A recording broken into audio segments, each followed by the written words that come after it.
Welcome to Discovering. Tonight we're back on the open water for some early season smallmouth bass fishing in Houghton County. Bass hang out in this time of year is just all the old ruins, the old pilings. Plus, we hit a small backwoods lake for some brookie fishing and a beautiful sunrise. And to wrap up the show, we take the ultimate Trillium tour. So sit back and relax. It's Monday night and it's time for Upper Michigan's very own Discovering. The secret streams that flow beneath the cliffs of colored stone. Forest thick and healthy with birch and pine and oak. Surrounded by the greatest lakes this world has ever known. The black bear's awesome presence as he roams the hills and fields. Call of the timber wolf, the loon's lonesome trill. The eagle soaring high above, the trout lies deep and still. These are what I treasure, the only way I measure feelings that I have for this fine land. There is so much to discover when you're a long-time lover of northern Michigan.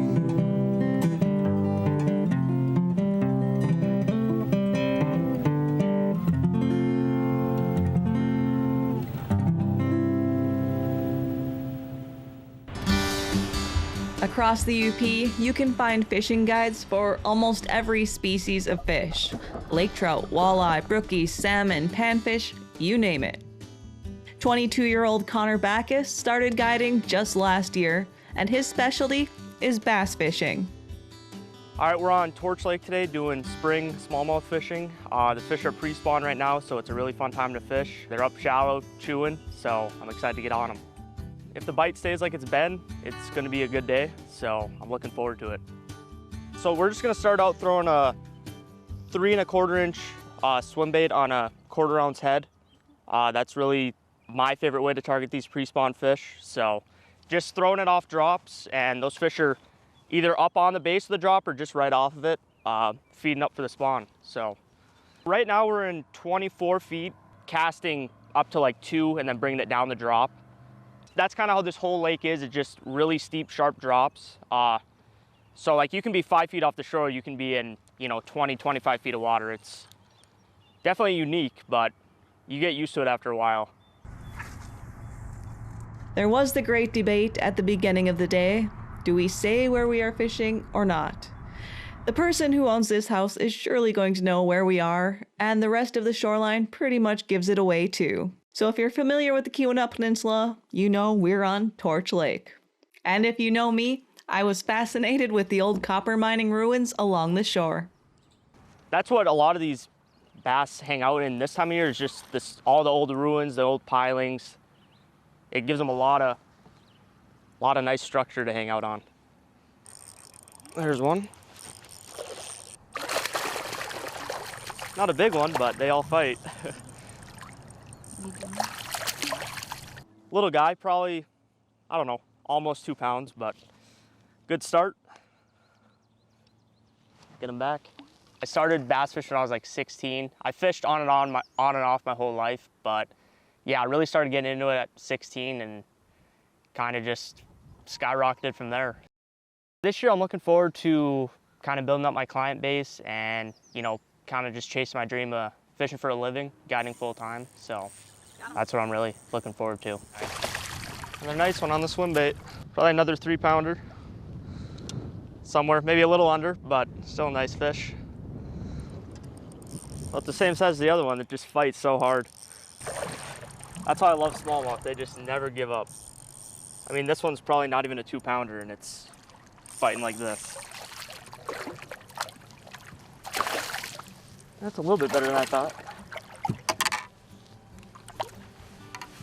That's, I don't know, probably 2.5, maybe 3. Yeah, 2 3/4, so almost 3. That's a lot of fish are like this in this lake, so really healthy fishery.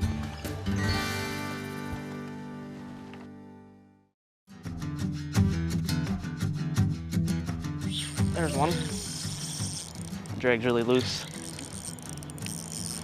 That's a nice one.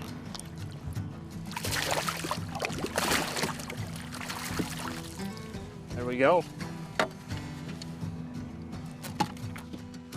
That's a nice smallmouth right there. That's easily over 3. There's so many fish in this lake of this caliber. It's so much fun. Just ate the swim bait.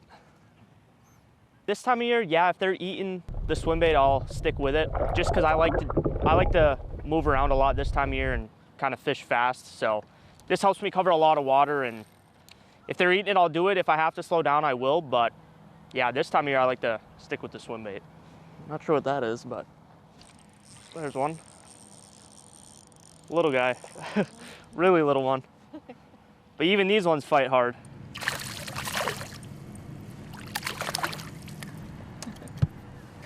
It's a future big one right here.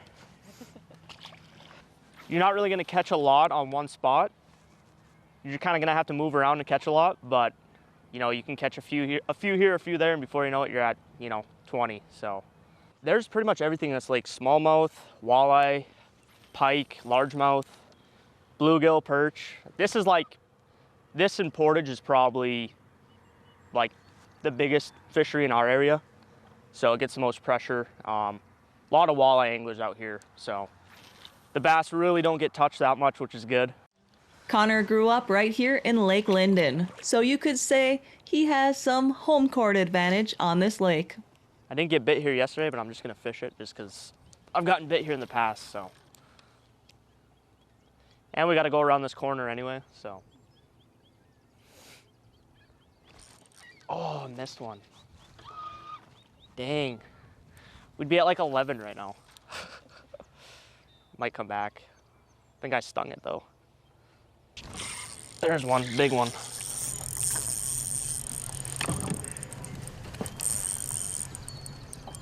This one's a good one.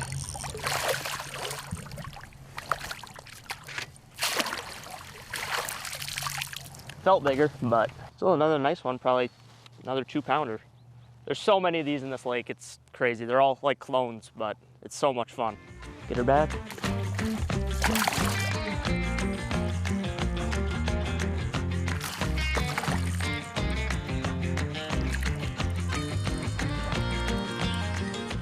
I caught this fish on a drop shot. That's probably my favorite smallmouth bait all year round, especially in the summer when the fish are out deep. Just a #1 size hook, 1/4 ounce weight, 3.5-inch flatworm by Berkley, and it catches fish. What I learned out here today is to fish for smallmouth bass under and around structure. Old copper mining ruins, pilings, rocks, trees, docks. This time of year, shallow structure, shallow cover will be the best. Like right now, the water temp's 53, so there's gonna be some fish starting to push up on the flat to get ready for spawning. And then there'll be still pre-spawn fish kind of right off the drop waiting to push up to spawn, so. And you need a good aim to skip lures into some of these tight spaces. That's like, I don't know, something you gotta learn for bass fishing. It's like, you're not gonna be perfect with it, but I don't know, bass fishing is just a whole different game, I feel like. Like there's a lot of like casting and stuff you gotta get good with, and it takes a while. This might be the biggest of the day. Yeah, it definitely is.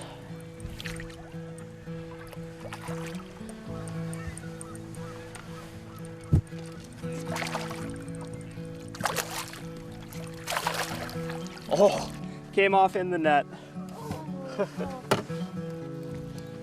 That's a nice one there. That's probably another one over 3.5. Just pretty fish.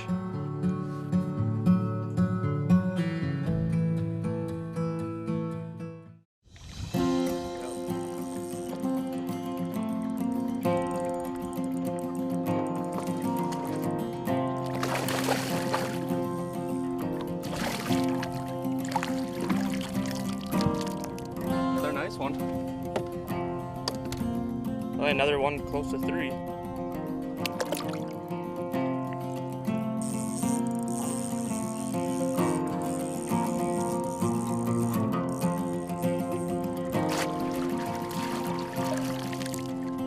getting close to 20 on the day now, so it's been fun.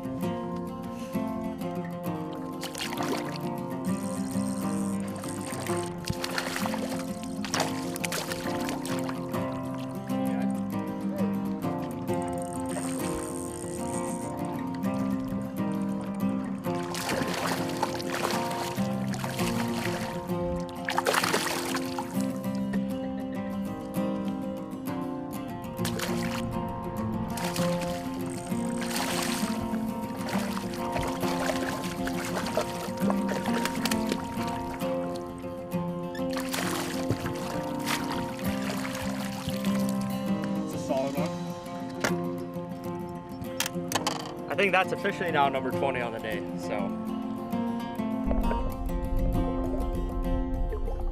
In the early morning, the lake was a mirror. Later in the morning, the wind picked up as predicted, and I was curious if that would affect the bite. When like it's flat calm, smallmouth will actually push up on flats and you can sight fish them.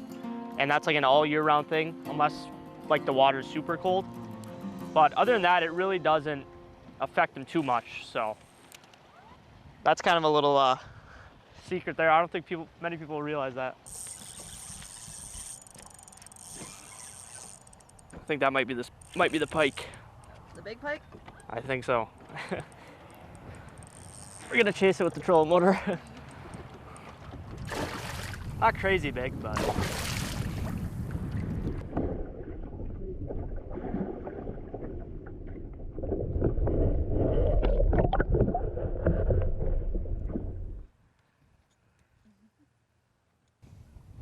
Not huge, but.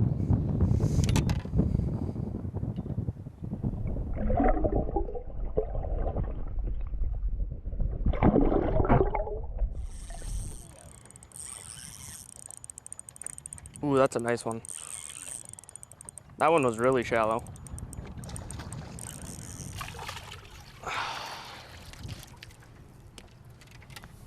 Nice. Thought it was bigger in the water, but still a good one. Fought hard. Skinny though.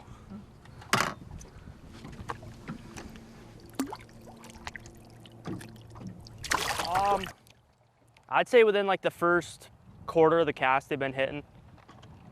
Some will follow it and eat it right at the boat. It really kind of depends on the fish, but yeah, they're hitting it pretty much right as you get to like the beginning of the drop.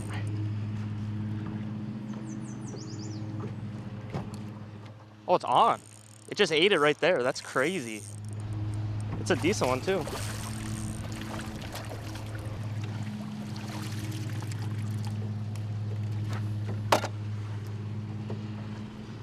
It just popped right out. Another solid one. This fish, it bit, I reeled it back, I was fixing my reel and it ate it just sitting there, so. There we go. That one ate again.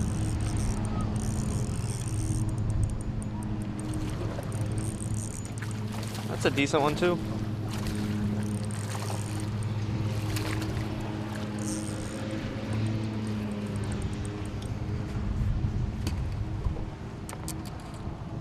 Got the lawnmower in the background. Another decent one. So you can visit me on social media, Connor Backus Fishing. Visit my website, connorbackusfishing.com, or call me at 906-395-1959. So yeah, I'd love to have you in the boat. I met up with Steve Hooper again to check out a new remote lake for brook trout, and this time he brought along his sister.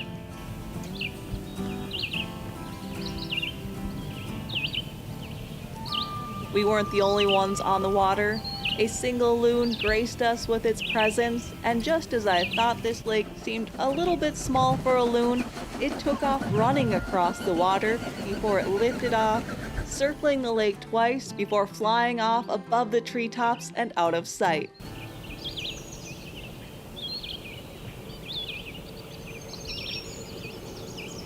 After the sun rose, bugs skittered above the water, and brookies started rising and jumping in the sun to eat.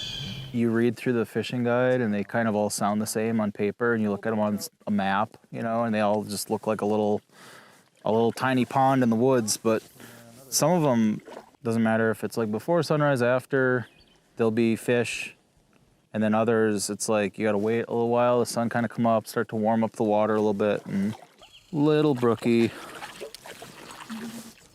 Steve and his sister caught a handful of little brookies and one keeper size for the morning. Nice brook trout.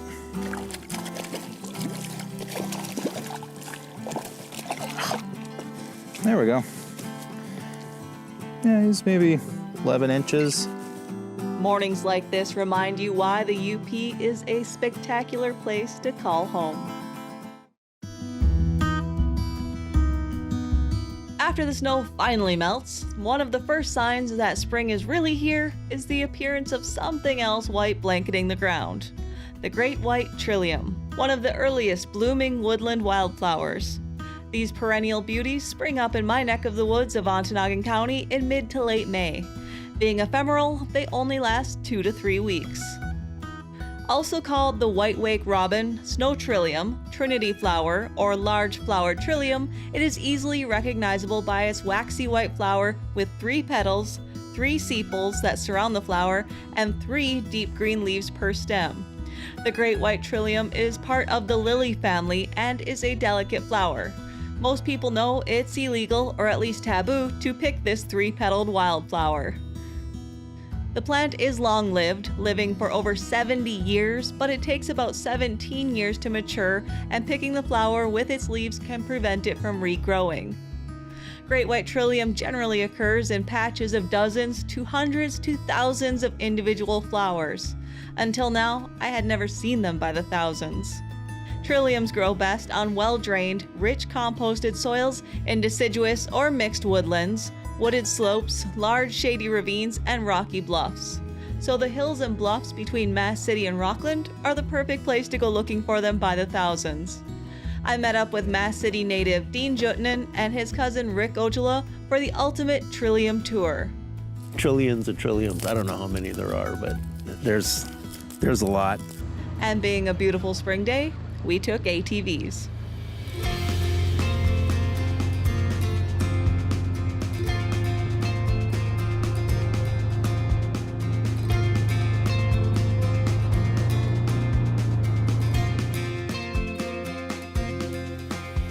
I'm going to show you the thickest patch of trilliums I've ever seen.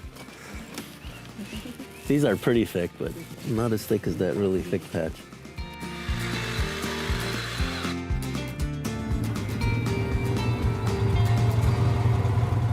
It's like nothing but trilliums. And the prettiest power line I've ever seen, too. The trilliums are kind of slowly growing right into the open area on the power lines.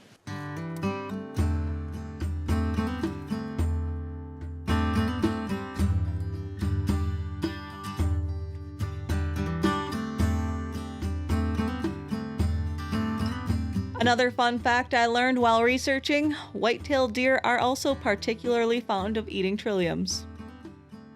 Trilliums weren't the only sight on our tour. We passed through the hills of a few old copper mines, the Caledonia, Nebraska, and Minnesota mines. So we'll just go a little bit farther in here and we'll actually go back toward that Nebraska entrance and then it'll be a dead end.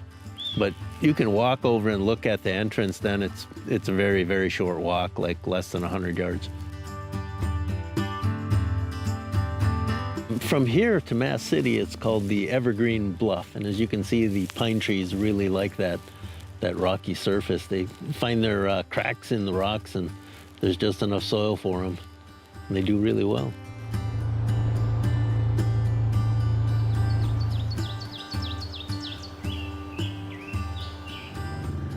We rode to the tops of bluffs to check out the spectacular views.